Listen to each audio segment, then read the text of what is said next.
All right, Rob Staton, here we go. We are live, okay? My friend, we are doing our NFL schedule release party. Here we go. It is, how excited are you, huh? This is the time of our lives. This is the NFL schedule release party. Nothing gets better than this. How are you, sir? I'm very good. Yeah, I must admit, my excitement meter for the schedule release is a lot lower than the finding out who they're going to take 16th overall. But it is. I think it's been an interesting sort of 24 hours, Puck, because you had a Okay. couple of things that kind of caught my attention. Okay. First of all, was the mad scrambling that has been going on to try and be the first to break who the Seahawks are playing in Week 14. I don't. This has never really happened before. Kind of like you have the odd game that gets speculated and leaked out there, but Right. Between sort of semi-national journalists chucking out who the Texans are playing in Week 10, and some of the local journalists revealing who the Seahawks are going to play on Boxing Day, I've kind of sat there and thought, haven't you all got something better to do? Like, we're just going to get the list. Do you realize how much over the years I have mocked this thing? Like, but you know what? It's so crazy because in this, and if you're just joining us, I'm Jason Puckett. That is Rob Staton. SeahawksDraftBlog.com. You probably obviously know that by now. The man runs the best Seahawks blog content in America. He joins me every week at PuckSports.com. If you're unfamiliar with PuckSports.com, it is a brand new media venture, an empire that is taking off, as Rob can attest to. And he joins us every single Thursday. So he'll be on again tomorrow. All brought to you by Superior Linen Service. Shout out to my guy, John McMasters and Superior Linen Service for bringing Rob every single week. So we're just going to fly by the seat of our pants. Tim Booth, the Associated Press, is going to stop on by at some point, and we are going to go over the NFL schedule release. And this is the beauty, right, Rob, of the NFL. They are so damn good at creating content all the time. All the time. It's amazing how they do it. Yeah, they really have been, and sort of the drip feed for this as well. Like Schefter will put a game out and stuff like that. The thing that happened on sort of Wednesday, because it is now Thursday for me. You know, it's 10 to 1 in the morning. But the thing that happened on Wednesday was that they released the games that are going to happen in Europe, and right. So there's like 3 games in London this season. There's 1 in Germany. And the collective groan could probably be heard across the Atlantic when we found out what games were going to be coming over. Like, it's just hard to get excited about, the Panthers against the Giants. That doesn't do it for you. The Panthers and the Giants you're not going to get excited. November 10th, Munich, Germany for the Panthers and the Giants. That doesn't do it for you? No, I actually had a friend who said, let's go. Like, he's a Giants fan. And I'm like, no. The problem is that I am one of those people who, if somebody says, let's go to this sporting event, my instant reaction is to say yes immediately. I can't help it. Whatever it is, whether, football, American football, cricket, whatever it is, rugby, I will go and immediately want to go to that event. And then you kind of take a step back and you realize, Daniel Jones and Drew Lock against Bryce Young and the collection of, undesirables that they have in Carolina. Like, why, that to go to Germany for that, that'd be quite a big thing. So we might just pump the brakes on that one a little bit. But what about the other games are Vikings, Giants. That's October 6th. That's at Tottenham. And then Bears and Jags, October 13th. And then the Jags and Patriots at Wembley. So, yeah, the Jaguars. Are they popular over there? Do people really like them? No.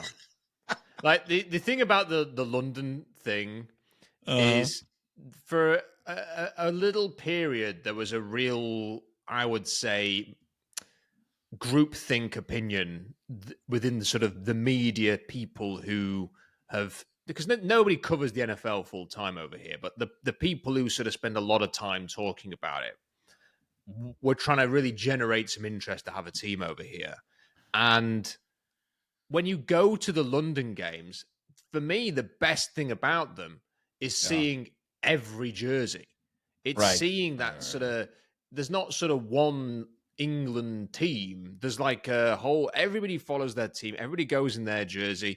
You pick a team to root for on the day, and it's great.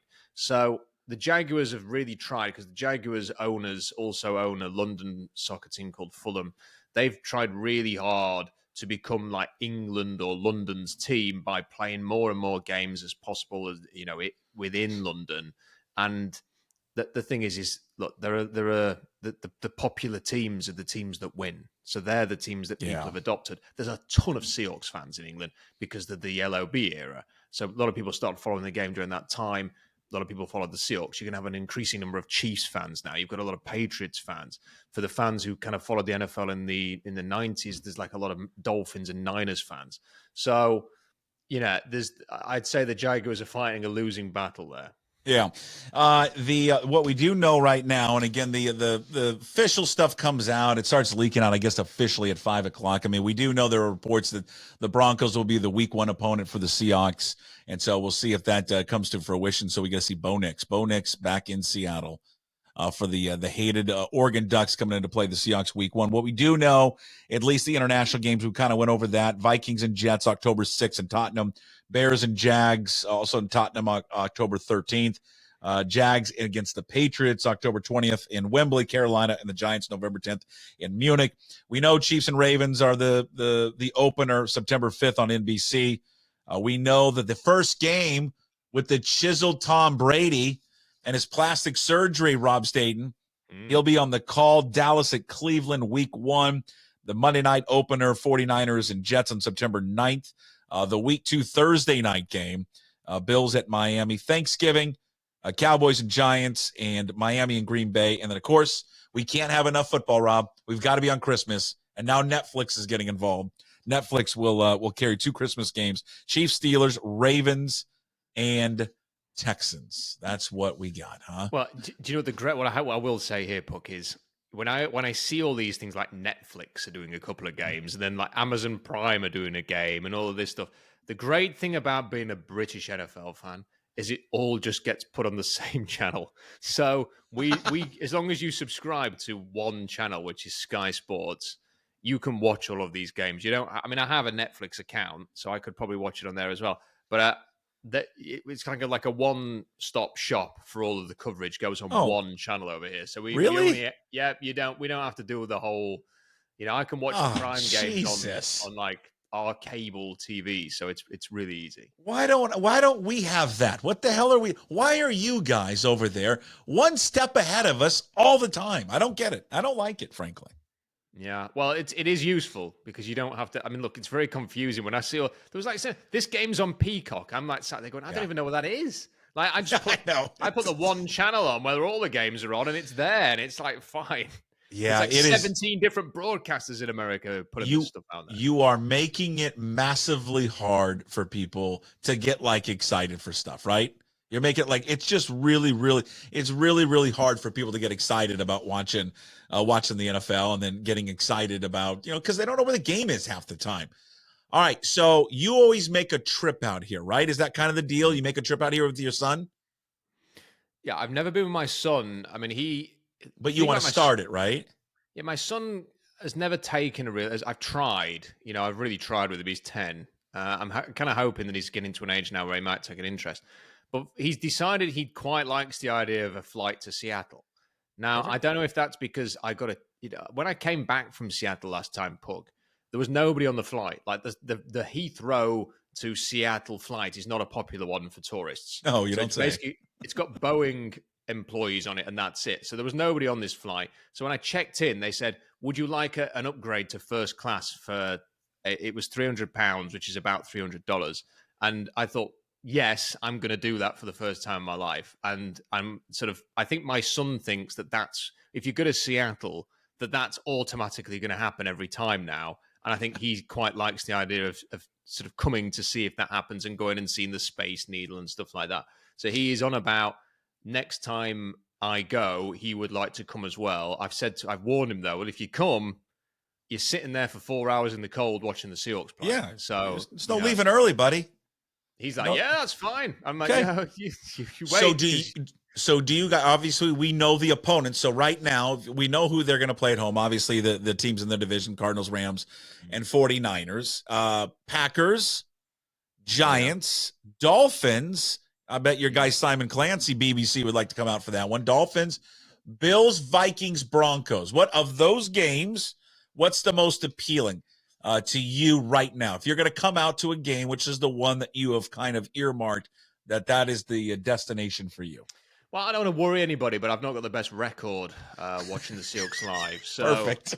every time I come out, they seem to lose. So I suppose if you were to ask me what is the most appealing, whereas most people would go, give me the best game. Like give me a real or rivalry game, or like you said, a Packers game. It'd be really interesting and stuff like that. Give me a game they've got a chance of winning. That's kind of what I'm thinking here.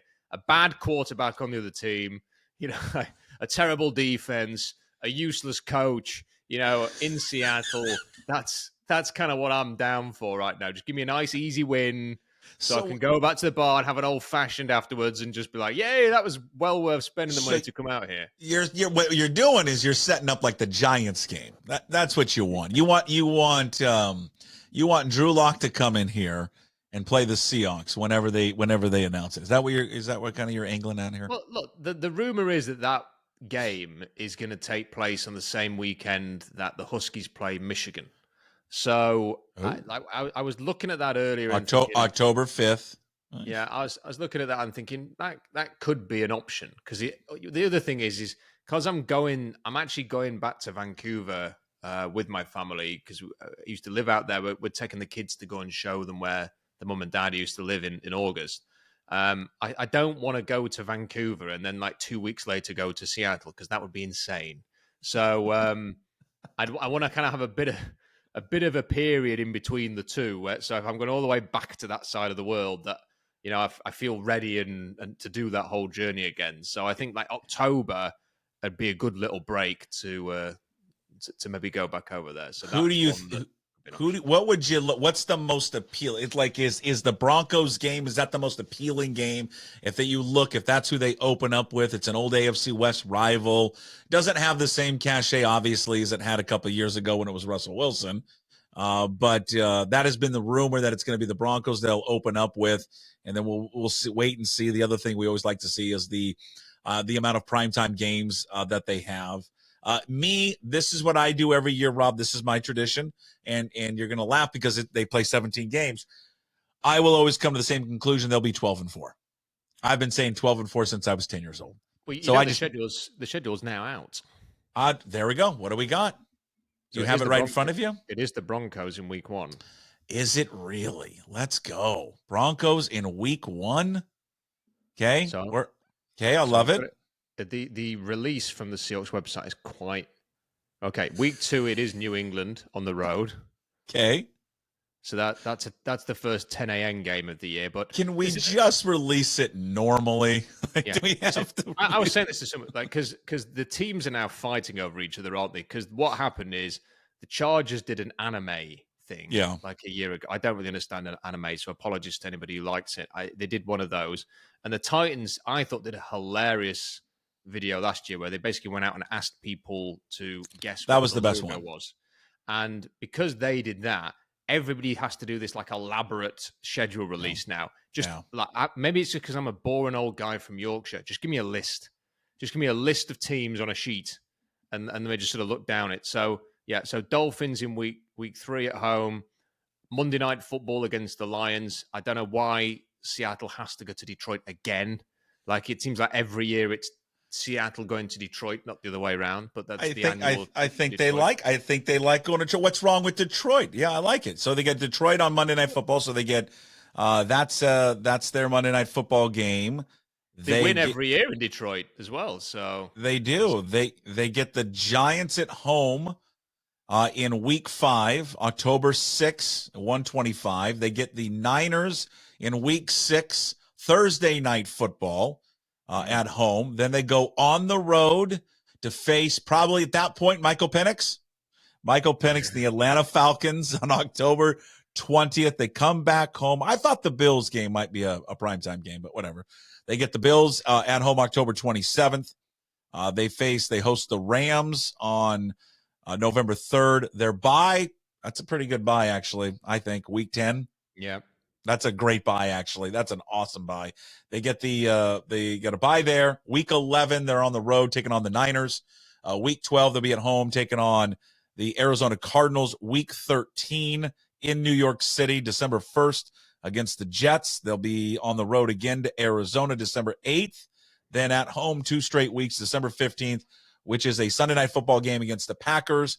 The next week they will host the Vikings December 22nd. And then they head to the Chicago Bears the day after Christmas on Thursday Night Football. So they have 2 Thursday night games, December 26th. So they have 2 games with 4 days rest. Well, that's kind of a shitter. 2 games on 4 days rest.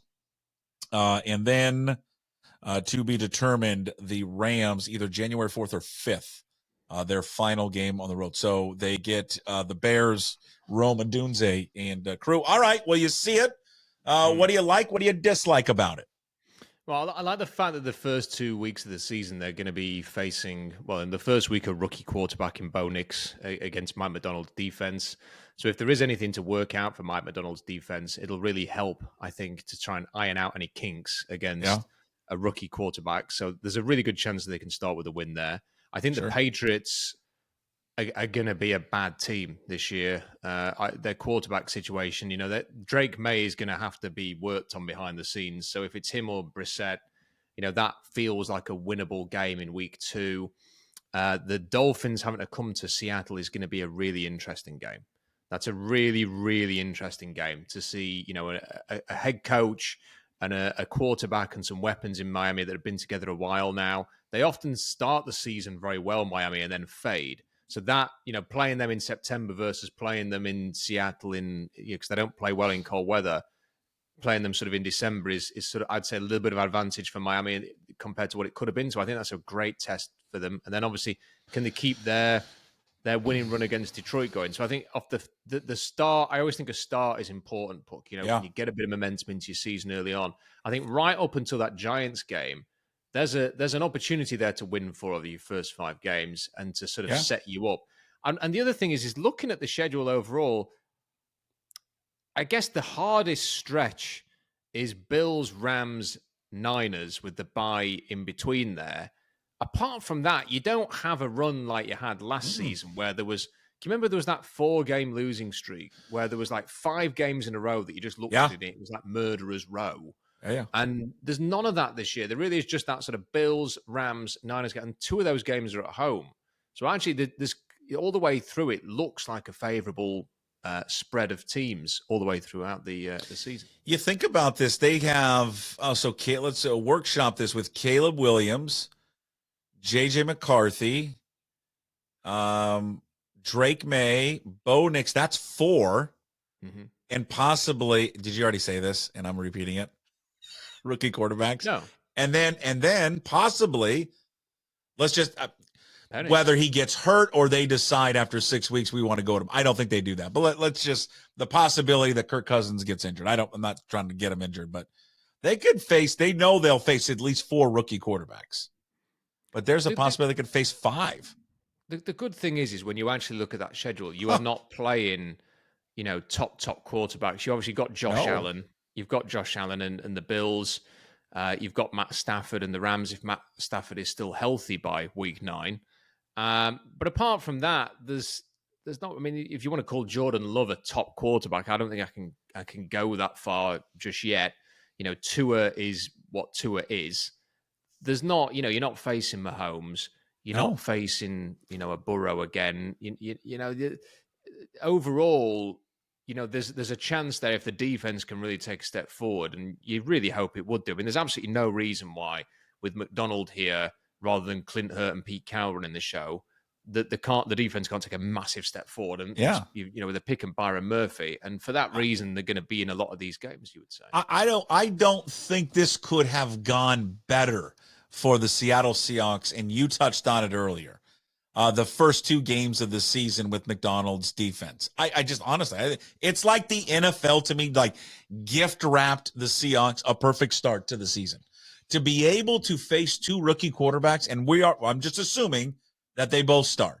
I mean, I think it's a pretty good assumption that both are going to be the starters, but I don't know how many people would disagree with that. I mean, maybe they would not go, maybe they would go with a veteran early on, but I don't think so. They drafted, especially May High, and Nix is a first-round pick. And where'd Nix go? That was 15, 12, 15? Or am I 12. blanking him? 12, yeah. He's going to go. So you get 2 rookies right off the bat. Yeah. I mean, I'm down with that. The Giants are a mess. Okay. They're just a mess. So I would chalk that up as a win. You mentioned before, they're always good in Detroit. So we'll see how that goes. I mean, I think the one thing is I hate Thursday night football in general, but whatever. I mean, I just don't like, what it does to the players. I know what you get on the back end of it when you play. I just think that it's the leading up to it. When guys tell you that have been in the league that they don't feel normal until Wednesday, they feel like they're in a car crash, and then they've got to turn around and play on Thursday. Just always think it's a little rough on those guys. The NFL has decided over the years to just make a series of decisions to worsen its product. And, Thursday night football is one of those things. Can you remember when they introduced that taunting rule a couple of years ago? In the first 3 weeks of the season, it was like if you looked at another player in the eye, you were going to get a flag. Like, they just do these things. This sort of giving players 4 days to recover and then play. Like that Niners game should be... that should be must-watch TV, and would be if it was, say, Sunday night football. I just get the feeling that on Thursday night football, it's less likely to be so. But what I would get, that is a big game. That's a real acid test, because you're not taking anything for granted. The Seahawks, I'm not saying that the Seahawks are definitely going to be 4-1 when they play the Niners. They've got to go and beat the Dolphins and the Patriots on the road, and maybe the Lions on the road. Yeah, I suspect that they're not going to win all of those games going into the Niners game. But when they get to that Niners game, that's going to be a real, if they have had a good start, what a moment, because that's Mike McDonald, who was able to beat the Niners with Baltimore, last year. That's a home game for Seattle, another home game. It's the Niners in Seattle. I think there's the Seahawks owe it to their fans to put in a performance that game, because I was at the Thanksgiving game in Seattle against the Niners, and the stadium was like practically half full of Niners. They absolutely battered the Seahawks that day and handled them with chips.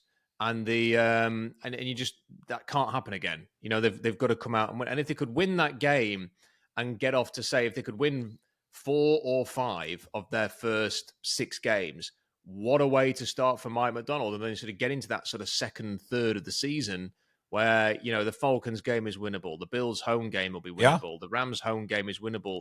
You're getting into the bye, and all of a sudden, you're starting to look at the Seahawks as a team that, wow, maybe they, well, first of all, are well positioned to make the playoffs, but could they be one of those sort of sneaky teams? I mean, look, I suspect when the Seahawks, if they were to get to the playoffs, that's when we would probably unravel a little bit. I just don't think we've got enough quality to sort of be a real force in the postseason. But, if you have a really good start there, then you could set things up for that. Well, I guess what I like, too, about it is that you look at how the book in the schedule, how it starts and how it ends. You start with 2 rookie quarterbacks right off the bat. You're going to end then with 2 of your last 3 games against rookie quarterbacks. And making, I'm just assuming they're both playing at that time with the Vikings and with McCarthy, and then with Caleb Williams and the Bears. Now, maybe that's bad news, because maybe at that time when you face those guys, those 2 rookies have been, lighting the world on fire. So it's going to be a tough environment, and playing, December 26th in Chicago is going to be rough. Here's the one thing that is a downside up, because you mentioned you want to come out here, you want to watch a game, and not necessarily come to Seattle, but I think you want to come to Seattle, but maybe watch these guys and then able to double dip to watch a college game. The kind of the downside of the whole, realignment with college football and where the Huskies are at is, I'm looking through this real quick here, and if I've missed something, I apologize. There is no game here where it matches up on the road, which people like to do. I've done this with the Cougars and the Seahawks. I don't think there's a game here that matches up for a Husky fan that wants to go watch the Seahawks on the road, or go watch the Huskies on the road, and then the next day can turn around and find the Seahawks. Unless I'm missing one obvious. If you see it, let me know. But, the 27th, I mean, they're at home October 27th and November 3rd against the Bills and Rams. November 17th is in San Francisco, and the Huskies on November 17th or November 16th are at home against UCLA. So that doesn't match up. So that is kind of the downside of this whole thing, because fans, that's a cool thing for fans, Rob, to be able to go on the road and be able to double dip to watch both your favorite football teams. Yeah, absolutely. I mean, the thing for me is that the fortunate thing that I have is I am not a Huskies fan, and I don't have a college team to root for. Because I've always felt with doing one, I don't have any attachment to any of these teams. I never went to university in America. Jump on the Cougar bandwagon. We'll take you. We'll take you, sir. Come on to the Mountain West. Have you ever been to Fresno in November, huh? Well, I'm sure it's a great place. I'm sure it's not. Sure there's a ton to do. But the great thing is that when I look at the road games as well, it's always kind of appealed to me to go and see the Seahawks on the road one day. And I always like to look at the schedule. The problem is I'm looking at this now. There are no real, if there was a chance, let's say, I was kind of looking at it last year. I was thinking of maybe going to the Dallas Seahawks game and trying to get a Texas Longhorns game in at the same time. I got you. And trying to do stuff like that. But when you look at these teams, I guess you've got the teams in California, San Francisco. I'm desperate to go and watch the Seahawks there. The New York team, there's no real college over there. You can go watch Syracuse, I guess, or Rutgers. No. I think the Atlanta game, you could go to Atlanta October 20th and then go to Athens. Georgia Tech. Yeah. Or no, I'd go to, Georgia Tech's right downtown. I'd go to Georgia, I'd go watch the Bulldogs play. Mm-hmm. You can even drive a couple hours to go to Alabama, but that's... Yeah. I've always wanted to do that. The one game I really want to go to is the Alabama LSU game. I would love to do that one day. But it's not a great collection of teams to go, and if you wanted to fit a college game in, and that the convenient thing is that with Seattle and the University of Washington being so close, it is to pair the two of them up. So definitely that Giants Michigan weekend. I think there'll be a lot of people who are sort of having a little eye on that. But I like some of these other games as well. I could well imagine coming out like a good time to go in terms of not that anybody will care about this, but in terms of pricing. Is November. So when you sort of look at the Rams game, November 3rd, Cardinals game, November 24th, it helps with if you want to do hotels and stuff and flights when there's not a big college game. I imagine everything will be more expensive that Giants weekend because Michigan are coming. So if you try and pair it up with a game where there's not a big Huskies game on, everything is considerably cheaper. So I might be looking at some of those games. Just December 1st, will Rodgers be the quarterback or will be a vice president candidate? What do you think? Wow. I mean, I honestly, with the Jets, I'm not even a Jets fan, and I am so friggin' bored of the Jets. Haven't they got something like 6 primetime games or something this year? They did this a year ago. They did this a year ago where Rodgers and all of the buzz around, wow, it's New York, it's Rodgers, we're going to give him a bunch. And then he got injured on the second play of the game of the season. And then we had to, how many times did we have to watch the Jets in prime time? And I remember broadcasting when I went to Seattle last year I think it was the Friday, the Jets played, I think the Dolphins, and I had to broadcast that game from my hotel room for 4 hours. And we had to sit there for 4 hours talking about the Jets. And I remember after that broadcast, I was just thinking, why did they just put the Jets on the primetime games? Come on, give yourselves a better chance. Put, load the Chiefs and teams like that on primetime, not the Jets. So, is Rodgers going to be playing that game? I don't know. I kind of hope not, because who is even their backup these days? Oh God, I don't even know. They had some random guy who was Rodgers' best friend. Well, I mean, he's hired all of his buddies, right?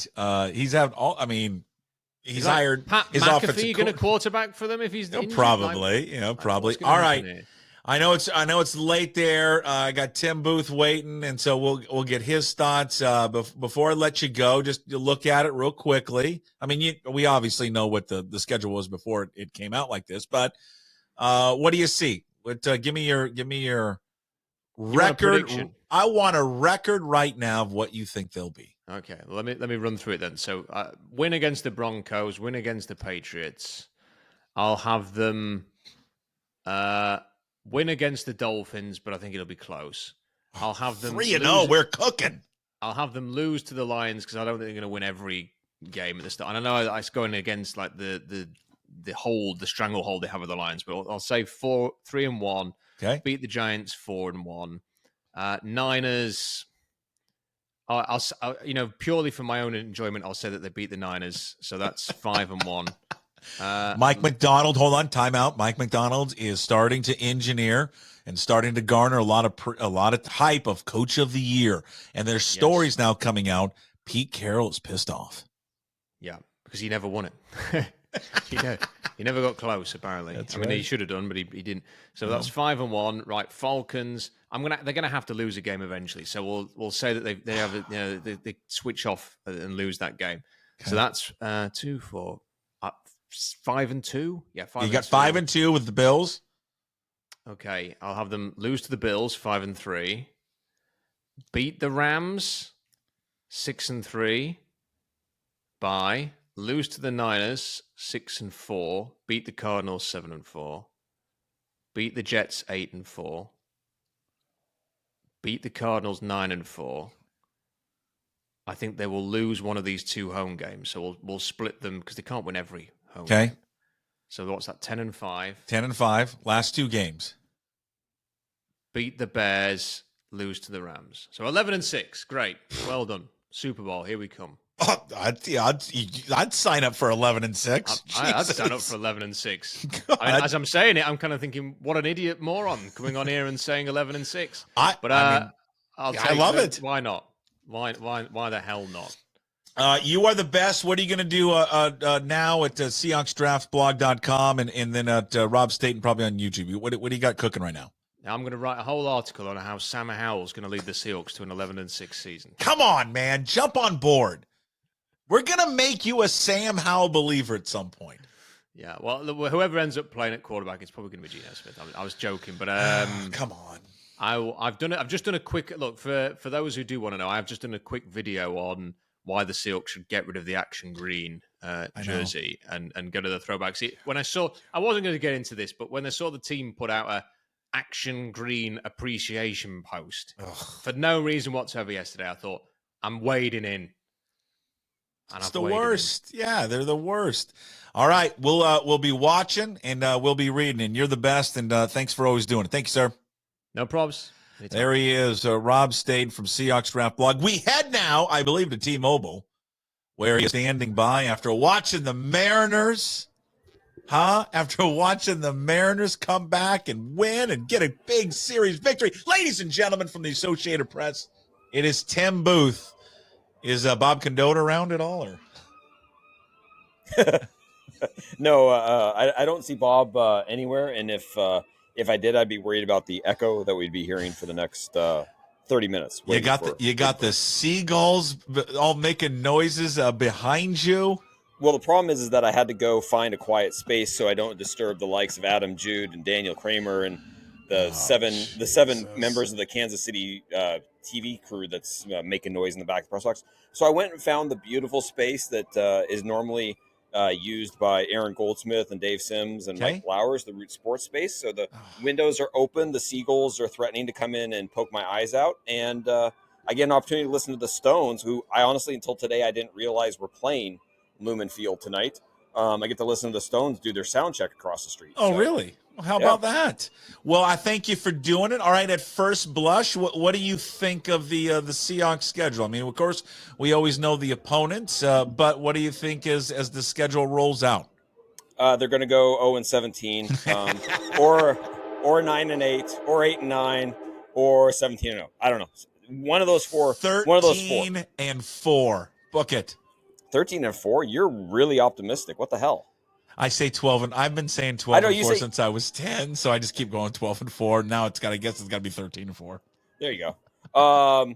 I do find it interesting that the number of back-to-back home games they have a a couple of sets of those during the regular season, which is kind of rare for them. Typically, it's been one home, one away, or sometimes they'll go out for two and come back for two.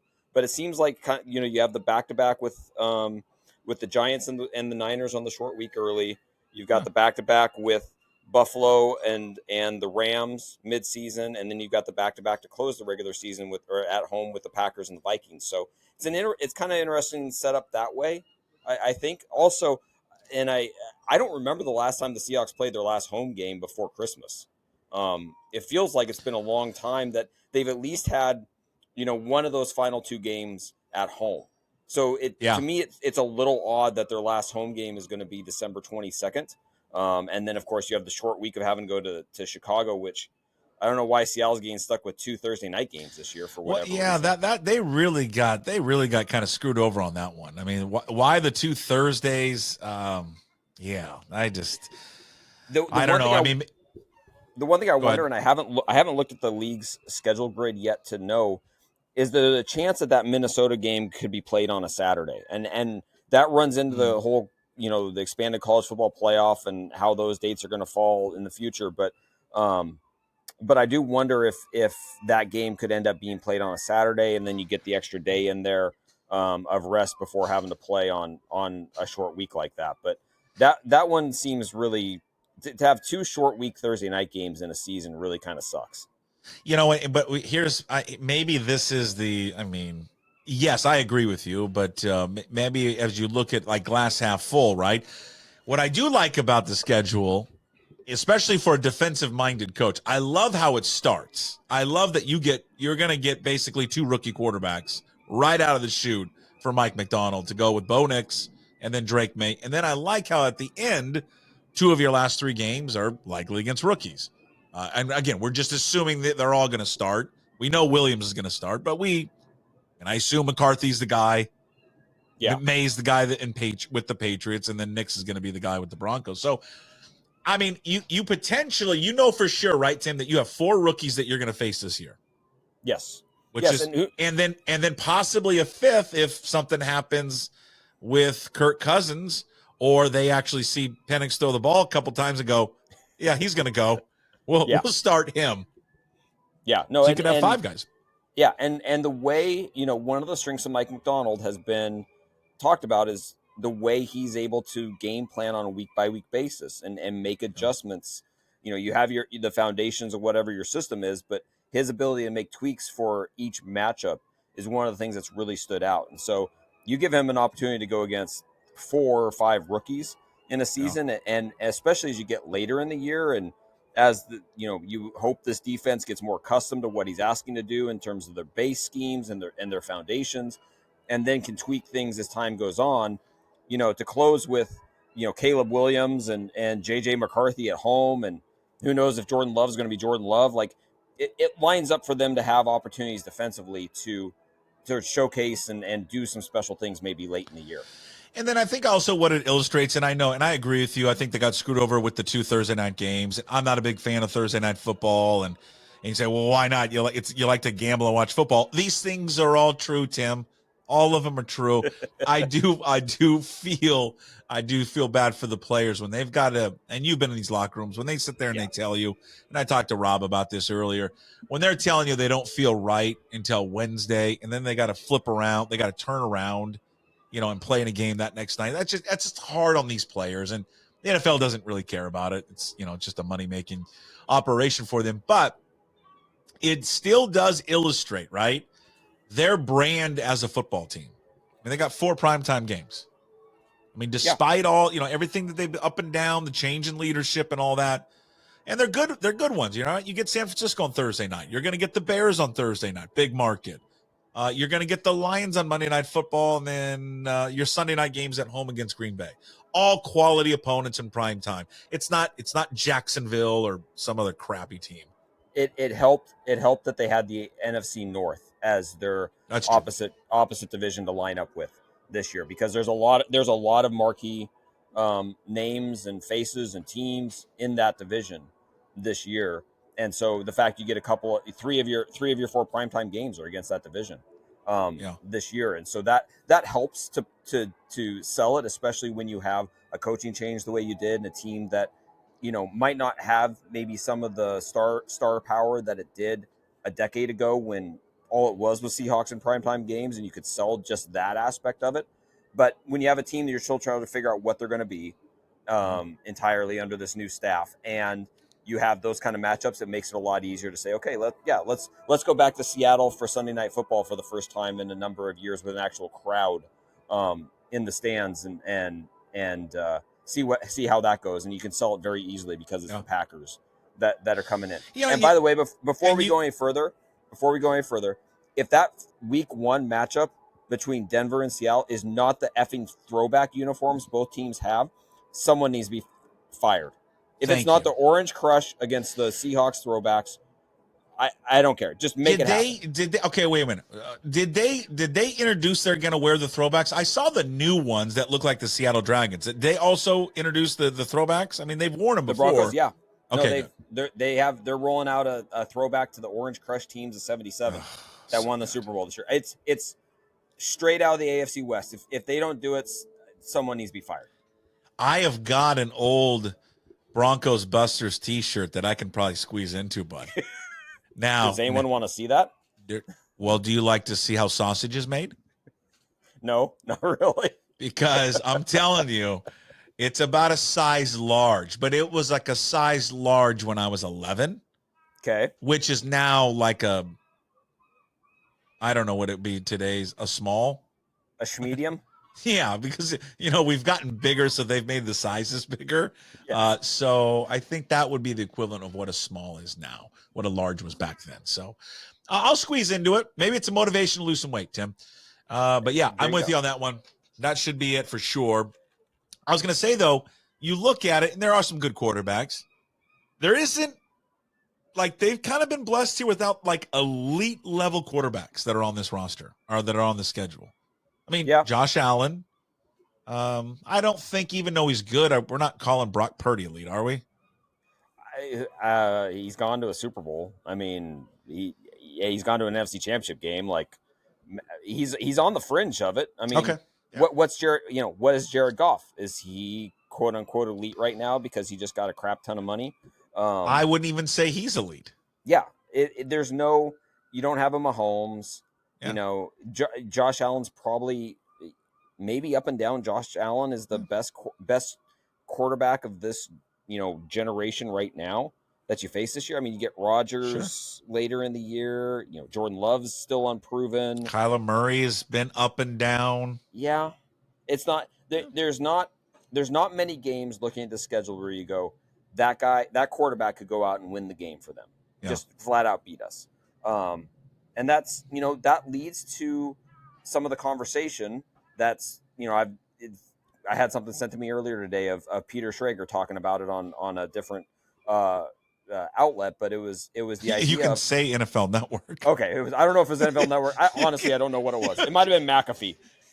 Say that. Hey, I don't know how big Puck Sports is right now. I don't know if big. You have. Okay. Yeah, the Burien Advocate just named it the top 5 news show of 24. I can't wait to see what was that? Something broke? Who's someone dropping something back there? Oh yeah, there's shit happening all over the place. Love it.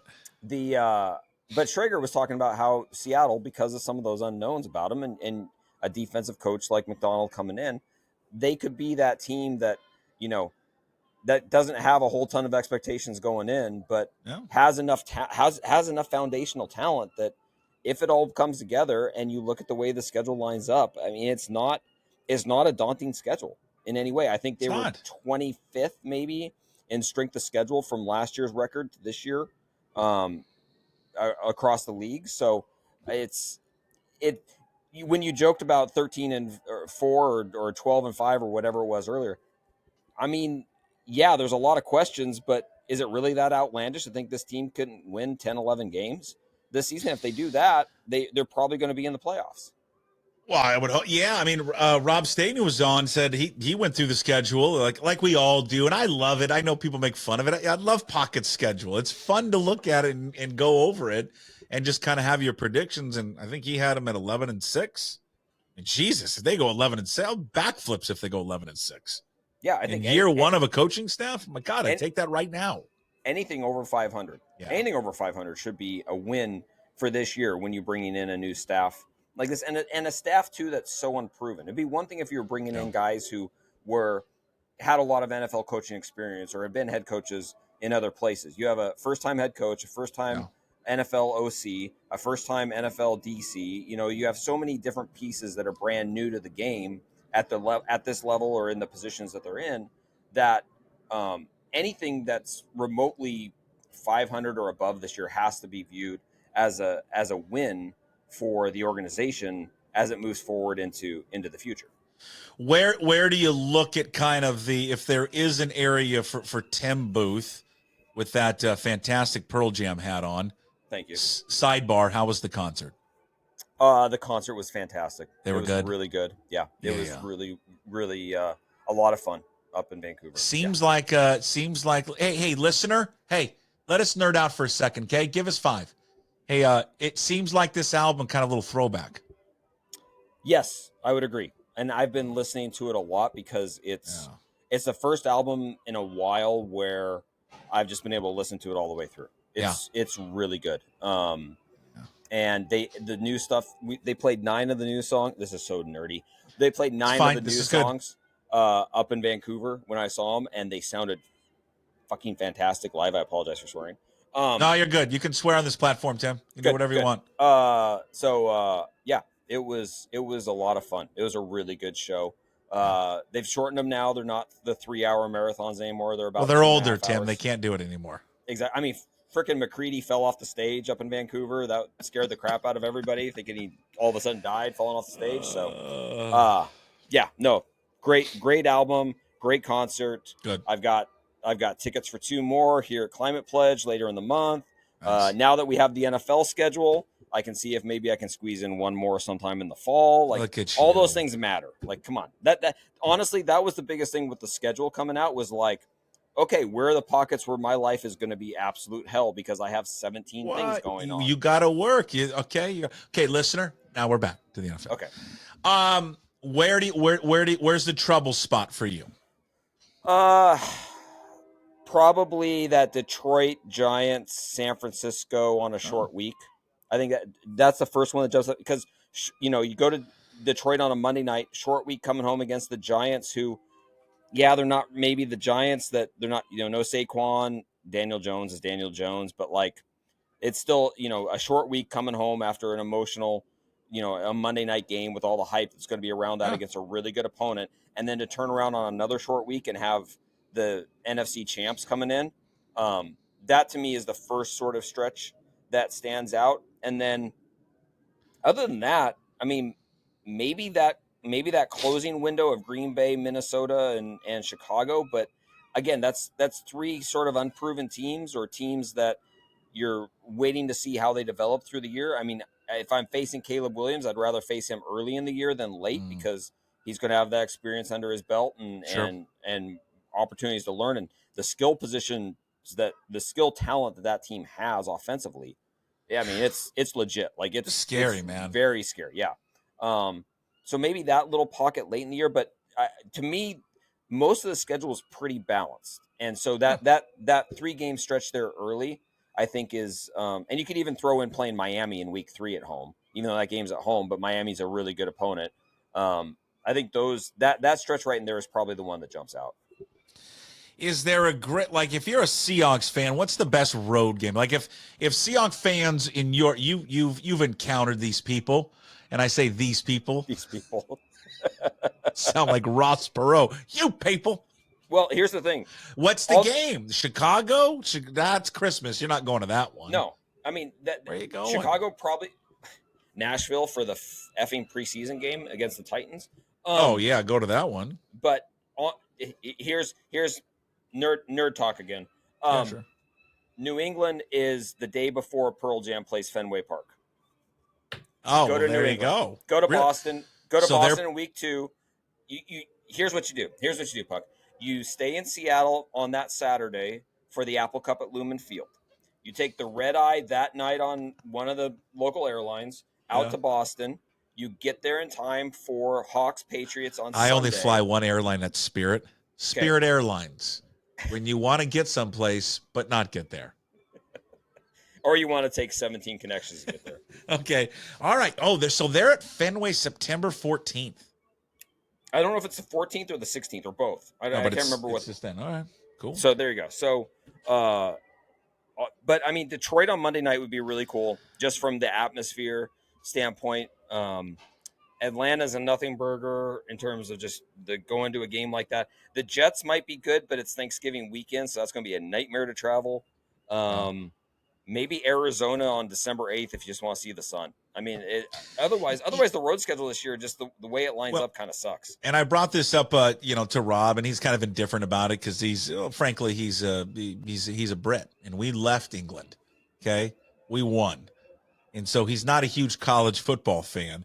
This is where I think that like Husky fans, and I get even Cougar fans, will look at this and go. And I think it sets in a little bit of the conference realignment. Yeah. And go, this sucks. Because I haven't even looked at the Cougar schedule yet. I mean, I can't. I was just mainly looking at the Huskies. There's no rhyme or reason. There's nothing that links up. There's no game that you're going to go and double dip because it just, it doesn't match up anymore. Gone are the days when they would go down. Let's see, when are they playing Arizona? December 8th. And I guess they wouldn't have that anyways because it would be over. The season. You're right. You're right. But like November 17th in San Francisco, who's to say they don't play Stanford on the 16th or Cal on the 16th? And it's all over now.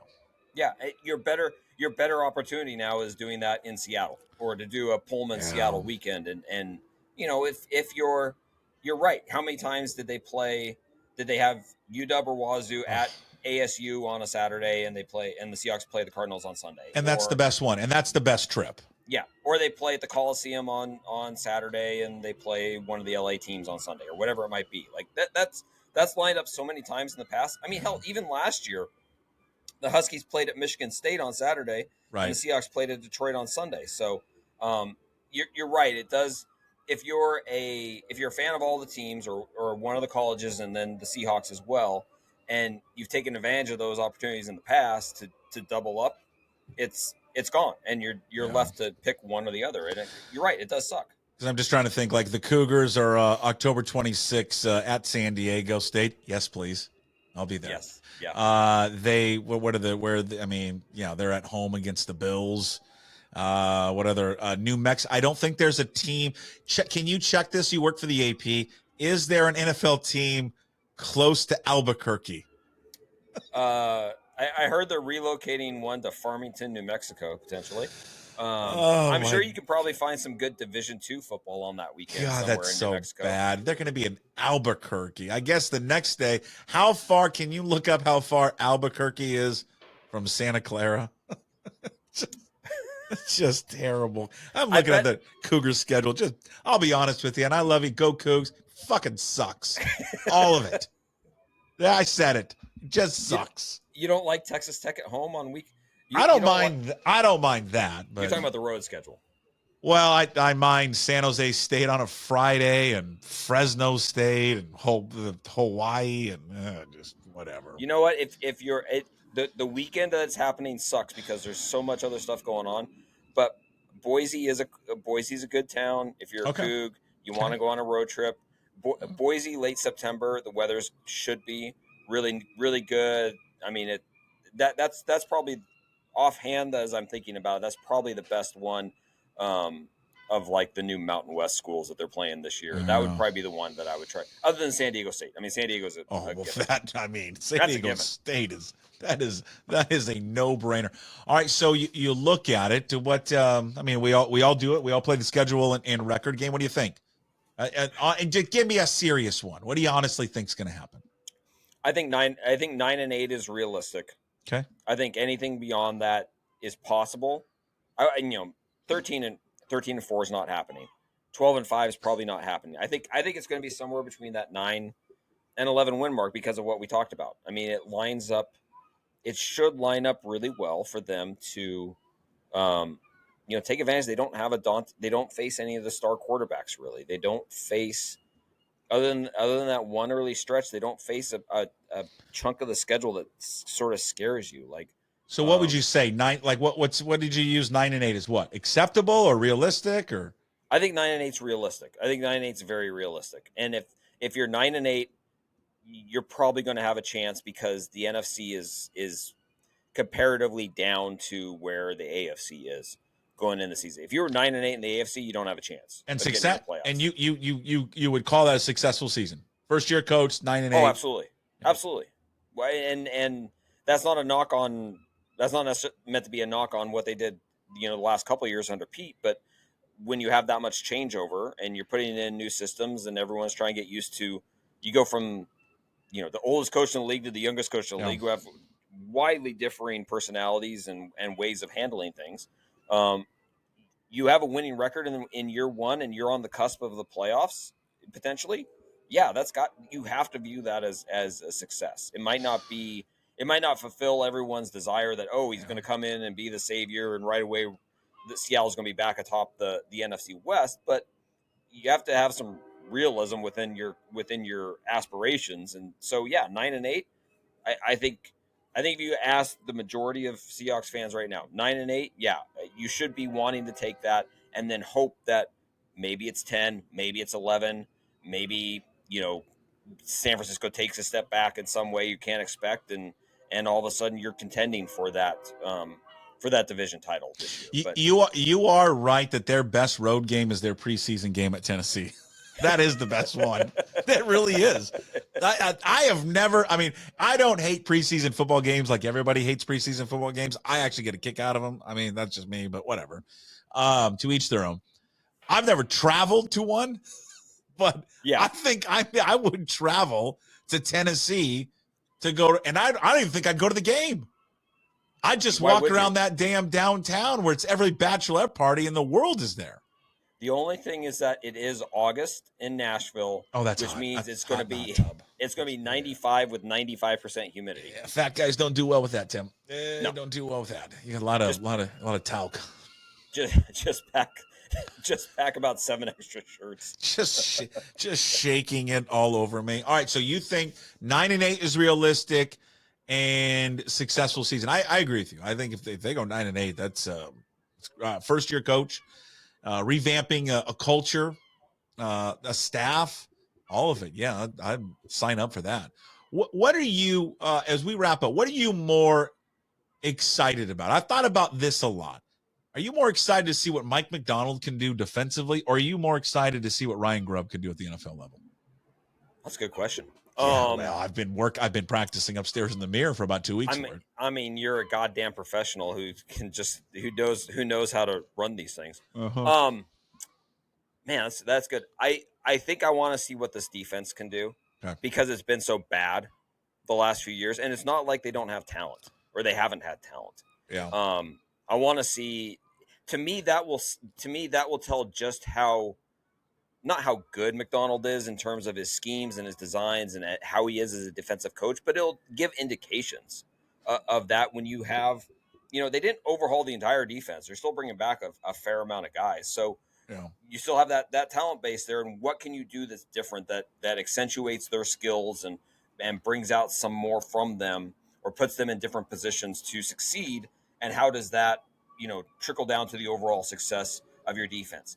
Offensively, I think you have a better idea of the talent and the skill that you have, just because offense shows up more within the game. And so, while I think both parts are really fascinating, and I do have a lot of curiosity about how Grubb is going to be as an offensive coordinator at this level, I think seeing what the defense can be or potentially be is more of a tell maybe about just how good McDonald might actually be as a defensive coach. Yeah, I totally get it. I just think that maybe probably I'm, because we're close to it here in Seattle with what Grubb was able to do the last couple of years.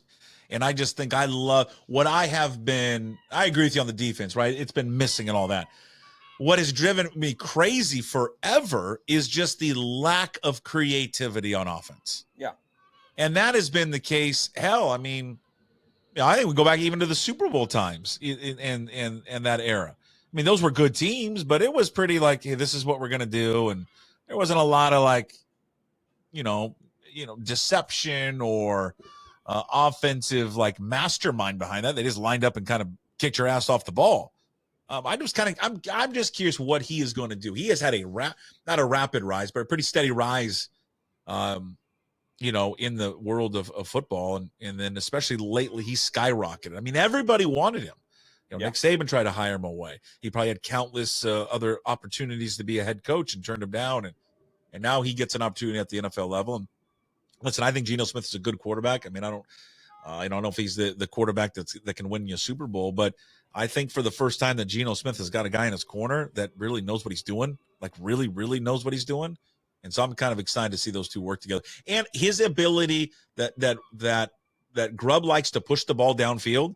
Yeah. Geno Smith is not lacking in arm strength. No, not at all.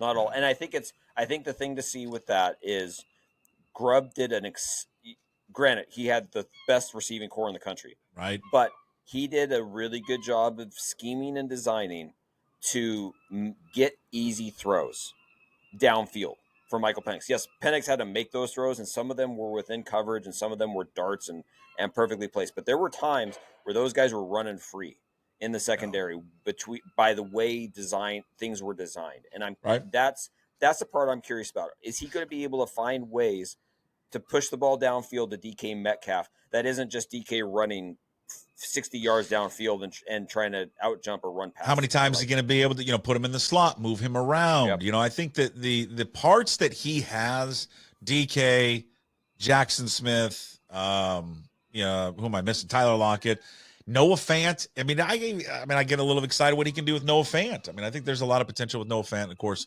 the two running backs. I have taken up too much of your time, as usual. Fine. So you are the best. I appreciate you doing it. I know it's been a long day for you. Thanks as always, Tim Booth, Associated Press. Follow them there. Tell everyone where they can follow you and all the multimedia channels that you're on. And people need to know when they read a story like on ESPN.com and it's the game recap, that's Tim. Now, why they don't put his name in it, they do it at the bottom, right? No. Not at they don't even put it in the bottom. No. That's him. He's the one who writes all of it. That's the talent you're reading every night. I must give a credit. I do have some freelance guys who work for me that they're exceptional and they help me out. Otherwise, I would never have time off or see my family or anything like that. But the majority of those stories, yes, they're usually mine, and that's part of the deal. With ESPN pays for our content, so they get the right whether to put my name on the story or not. Put his name on it, ESPN. Let's go. And stop, for the love of God, putting graphics up there with Oklahoma City and Seattle. Please stop doing it. Please. Just stop it. End it. It doesn't. No All more. Right. You're the best. Thank you, sir. Thanks, man. All right, there he is, Tim Booth, who was joining us. If I can figure out how to hang up on Tim, I'll do it. But bye, Tim. We'll talk to you soon. There he is, Tim Booth of the Associated Press. All right, that's it. We went for an hour straight talking about the NFL schedule release. Nothing gets me more excited than talking NFL schedule release. So the Seahawks, if you're just joining, you've seen the damn schedule. They'll open up at home against the Denver Broncos. I'm with Tim. They better wear the damn throwbacks, both of them.